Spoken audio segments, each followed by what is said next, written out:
যোগ্যতা আছে দেখান একটু অবস্থাটা, এটা পরিস্থিতিটা ওনাকে একটু দেখান।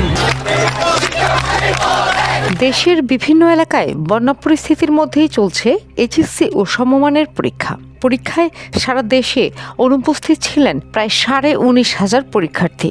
এই পরিস্থিতিতে শিক্ষার্থী ও অভিভাবকের একাংশের মধ্যে দেখা দিয়েছে তীব্র ক্ষোভ। সামাজিক যোগাযোগ মাধ্যমেও বিষয়টি নিয়ে চলছে ব্যাপক আলোচনা ও সমালোচনা। ফেসবুক জুড়ে ঘুরে বেড়াচ্ছে #StepDownEducationMinistry।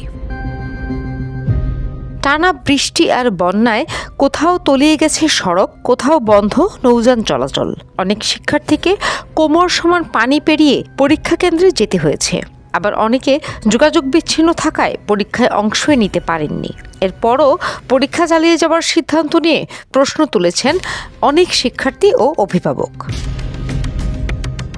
সামাজিক যোগাযোগ মাধ্যমে ছড়িয়ে পড়া নানা পোস্টে কেউ লিখছেন, দুর্যোগের সময় সব শিক্ষার্থীর জন্য সমান সুযোগ নিশ্চিত করা সম্ভব হয়নি। আবার কেউ বন্যা কবলিত এলাকার শিক্ষার্থীদের দুর্ভোগের ছবি ও ভিডিও শেয়ার করে ক্ষোভ প্রকাশ করছেন।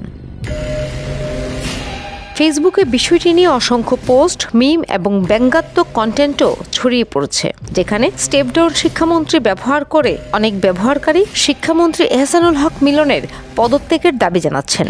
তবে এসব হ্যাশট্যাগ ও পোস্ট সামাজিক যোগাযোগ মাধ্যম ব্যবহারকারীদের প্রতিক্রিয়া, এগুলো কোনো সরকারি অবস্থান বা যাচাইকৃত জনমতের প্রতিনিধিত্ব করে না।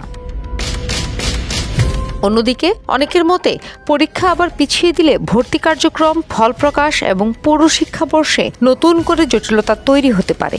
তাই দুর্যোগ মোকাবেলা ও শিক্ষা কার্যক্রম সচল রাখার মধ্যে ভারসাম্য বজায় রাখাও একটি বড় চ্যালেঞ্জ।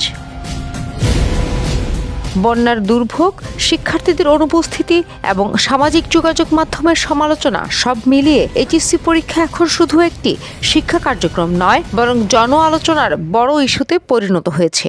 এখন নজর থাকবে এই পরিস্থিতি মোকাবেলায় সরকার ও শিক্ষা কর্তৃপক্ষ পরবর্তী কী পদক্ষেপ নেয়।